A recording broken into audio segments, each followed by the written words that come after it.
Ganito ha, lalo na kung gusto maging virtual assistant. Isa sa pinaka dapat nating tandaan na skill ay ang pagre-research. Okay? Napakahalaga niya na matutunan natin. Kasi dyan ka matututo mag-explore, makaalam ng iba pang mga skills, at kung ang pagre-research ay isa sa pinaka kinatatamaran mo, mahihirapan ka talaga.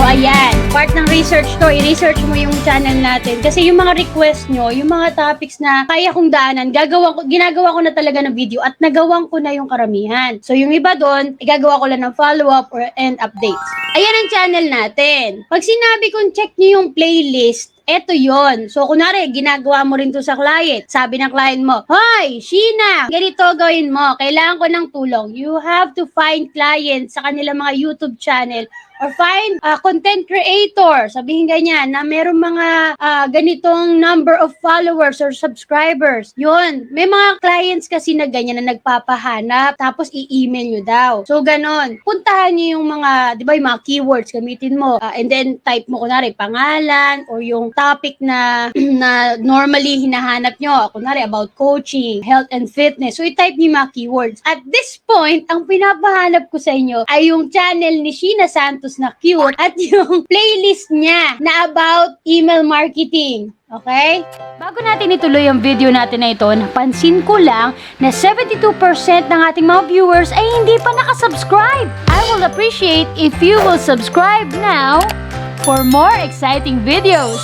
So, subscribe na! Ang ginagawa natin is kung paano nga ba mag-research at paano natin ito magagamit sa ating mga skill. Kung tayo virtual assistant, lead gen, ganyan. Kita nyo naman laki-laki, playlist. Okay, kung gusto nyo ng individual videos, click nyo yung videos. Ngayon kung playlist, ayan. Tapos sabi ilan daw subscribers. So sinabi, for example, sabi ng client mo, "Hamelin, ang kailangan ko yung mga content creators na ang followers or subscribers niya sa YouTube ay 60,000 and above." Oh, ayan. So, ito yon 65.9,000 subscribers. So, i-click mo yung playlist. Nakikita mo, ha? Nakikita mo. Pa! Ayan. Ito, email marketing and marketing automation. So, gumawa ko ng bukod na playlist na lahat na ng mga tutorials and guides na gagawin ko about email marketing and marketing automation. Ipapasok ko dyan. Ayan, view full playlist. Ayan, makikita nyo yung mga tutorials natin about email marketing. To be, parang in general na, pero may mga tutorials din yan. So, sinama ko din yung, kunwari, MailChimp, nandiyan. Ayan, at magkakaroon pa po, don't worry, especially yung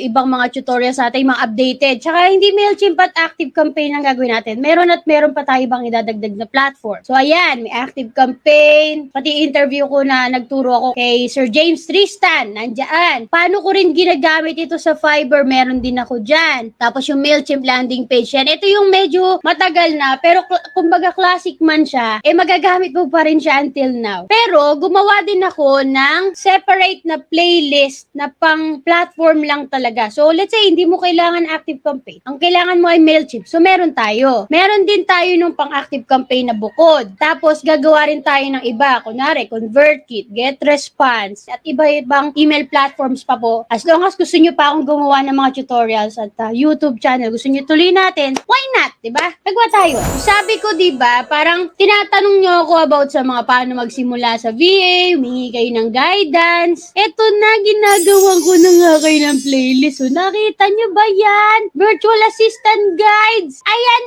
66 videos.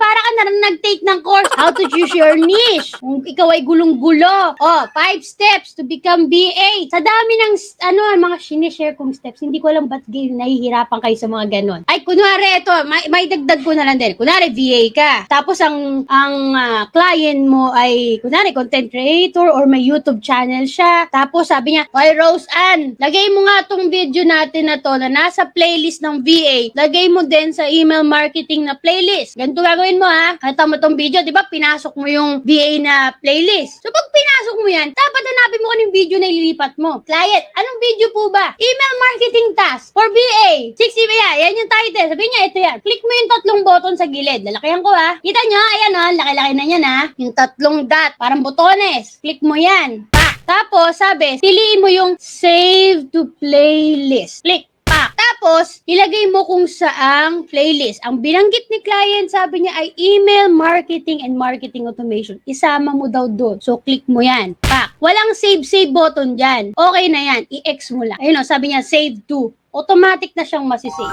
Ayan. So, may mga sinisingit kasi tayo. Although VA yung topics, nagsisingit din tayo ng ilang tutorials dyan. Para naman, habang naghahanap ka ng mga motivation, mga guides, and mga advice, meron ka rin namang time dapat para mag-aral at mag-practice. Baka kasi makalimutan mo, puro ka motivation, nakalimutan mo na mag-aral. Siyempre, kailangan mo rin ng skills.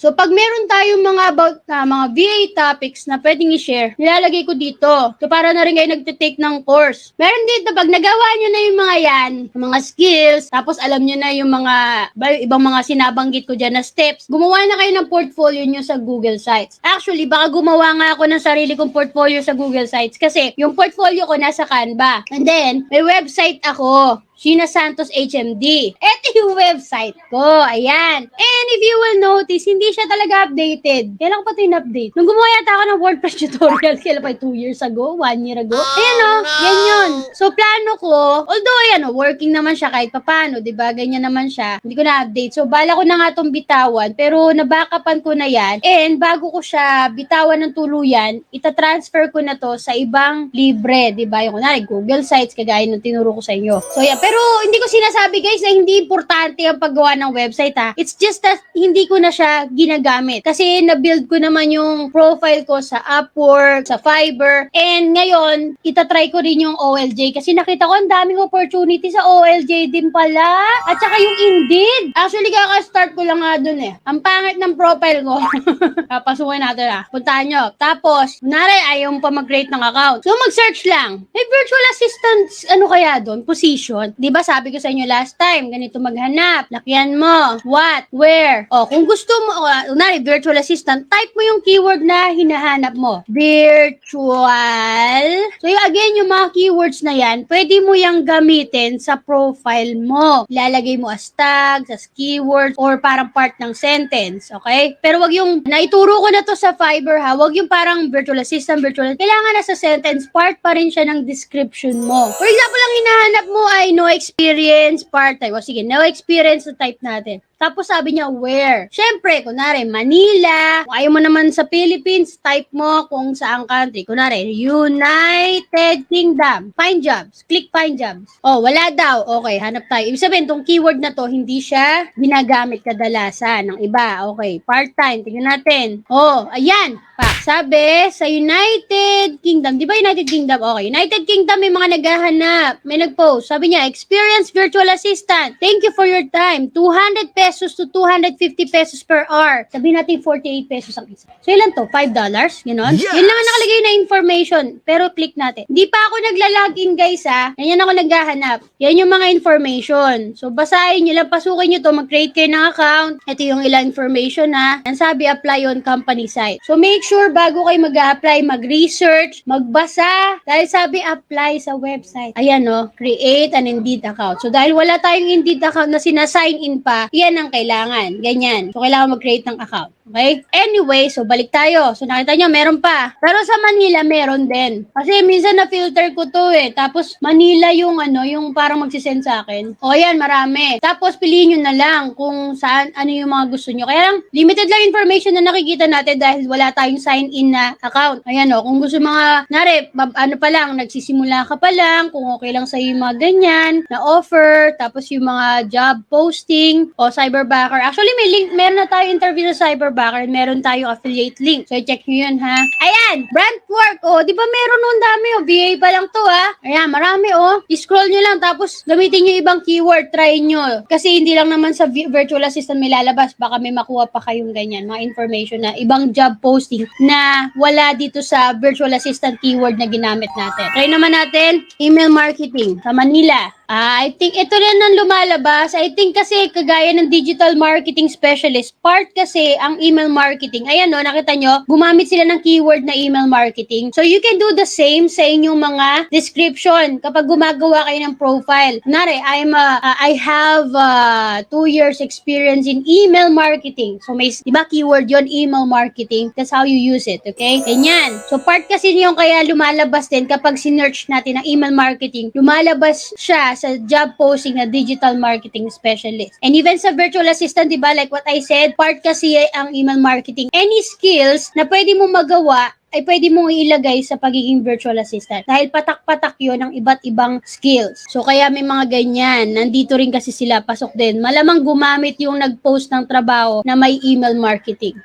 So, ganun lang naman maghanap ng mga trabaho sa Indeed. Pero again, guys, okay lang mga ka-homebase-kada na kunwari lang wala ka pa talagang skills, wala ka pa talagang experience, and hindi mo alam kung paano maghanap. Sabihin na natin hindi mo alam yung channel ko, okay? So, ma-advise ko na lang sa inyo ngayon is, syempre, una, sinasabi ko bisitahin niyo yung ating channel. Kasi, yun, may mga playlist na tayo doon, how to start as a virtual assistant, how to start in freelancing, ano yung mga skills, ano yung mga steps, ano mga dapat mong tandaan, ano yung mga strategy sa paghahanap ng clients, paano ba pipiliin yung niche, sino yung mga iba pang mga freelancers na may ibang skills. Kasi nag-interview tayo sa kanila. Kumukuha tayo ng mga information na hindi talaga natin alam or maaaring may maidagdag pa silang information sa atin. So please, bisitahin niyo po yun. Libre po yun. Set aside natin yung YouTube natin. Kung I would recommend na mag-start kayo mag-explore. So, i-search nyo yung mga keywords na sa tingin nyo familiar ka. Kunwari, online job. What is online job? How to do virtual assistant? O kaya Tagalog, ano ang virtual assistant? Paano mag-online job? Kasi the moment na nag-type ka na sa Google ng keywords na mga ganon, yung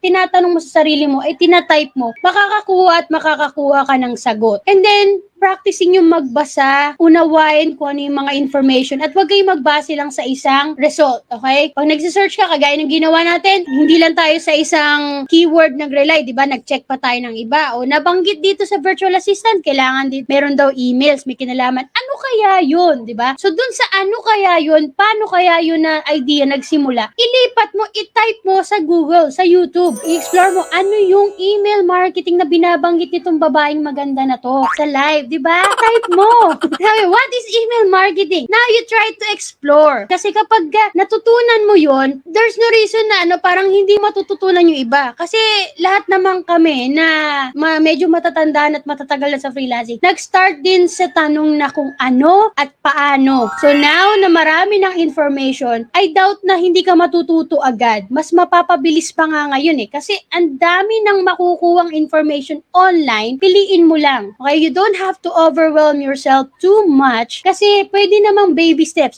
Small steps every day. Diba? Kung ano lang yung kaya mo muna ngayon. Ang kaya ko ay maglaan ng 30 minutes. Okay pa, walang problema. Wala namang magsasabi sa'yo na, hoy, maglaan ka na 1 oras. Kung yun lang ba yung kaya mong time na ilaan why not? Ang mahalaga, you're doing a step. Kapag hindi mo ginawa pa ngayon at inaral mo, paunti-unti, nag-research ka, nag-type ka, kailan mo gagawin?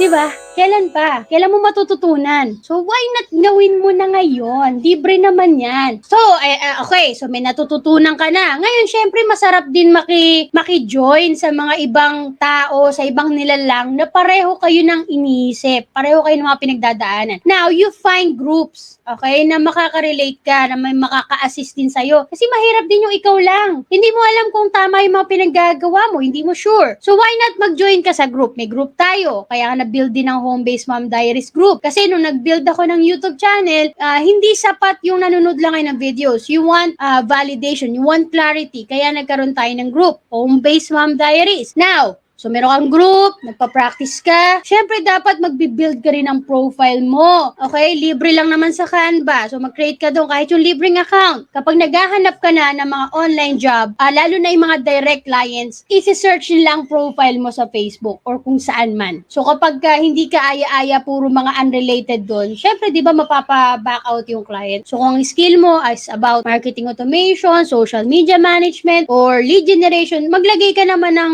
information about doon. Ayun lang. So, gawa pa tayo ng maraming videos. Kung gusto nyo, magla-live pa tayo kung hanggat masaya kayo. Okay? Okay, so I hope may natutunan kayo today sa mga pinagsasasabi ko dito. Sana magamit nyo yon to find your clients, your ideal clients, and makahanap kayo ng mga pwede nyong applyan. Okay, sa Indeed, or kahit sa OLJ, or sa Upwork. That's how you find clients, okay? Or that's how you find jobs. Have a great day mga ka-home base kada. Bye for now!